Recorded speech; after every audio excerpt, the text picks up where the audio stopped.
elementary days, yung bata po ako, Wow. Parang gusto ko rin Na si Carla. mag-artista. Ayan mga kalingap, magandang araw ulit sa inyong lahat. Saan man dako kayo ng mundo naroroon, ayan ulit ang ating panibagong vlog. Ayan si Kuya Jomar, no? Kalingap Jomar. So ayan no, si Kuya Jomar ay isang na pala, 1 year na sa Kalingap, no?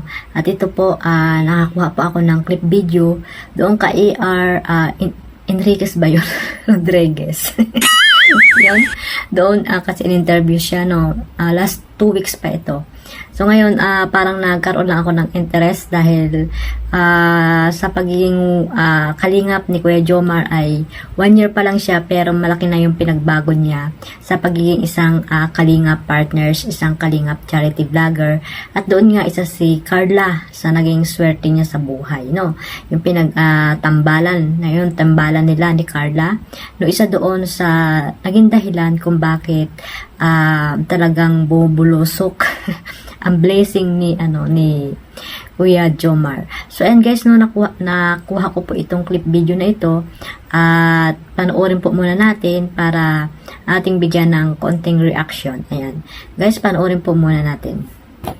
1 year. Ano na 1 masasabi? Ang dami nangyari. Ang daming pagbabago. Ang daming high. Ano masasabi mo sa 1 year mo? Grabe. Di ko nga pala parang napakabilis. Parang ganun. Overwhelming. Very grateful po. Kasi nung una, ano lang po, vlog. Tapos, actually po, nakapagbabago ng sa akin ngayon, yung nga po, dahil sa serye ng Jomcar.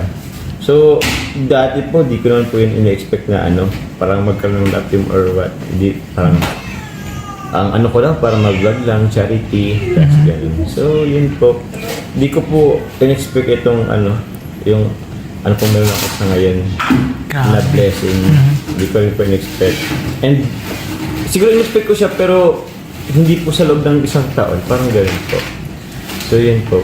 Thankful po ako sa kanya kasi yun nga po nabago yung buhay ko kahit paano po. Siyempre nakapagbigay na rin po tayo ng kila mama sa mga family, sa mga kamag-anak. So yun po.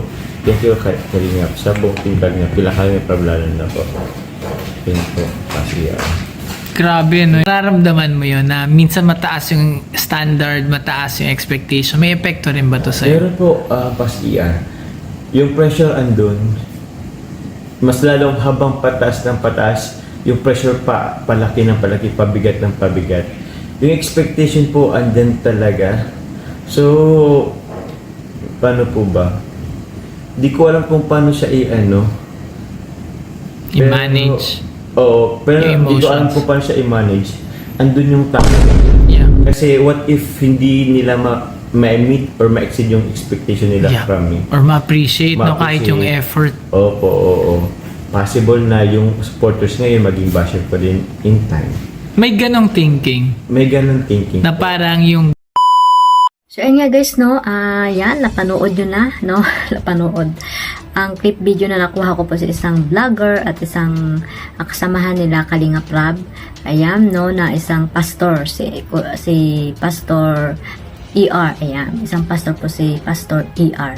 So, ayun guys, no, talagang si Kuya Jomar pala ay sa kanyang kapugian, di ba? Hindi naman tayo magtataka kung talagang gusto niya pala noong bata pa ay maging artista na. Kasi meron naman taglay na kapugian talaga itong si Kuya Jomar, di ba, mga kalingap.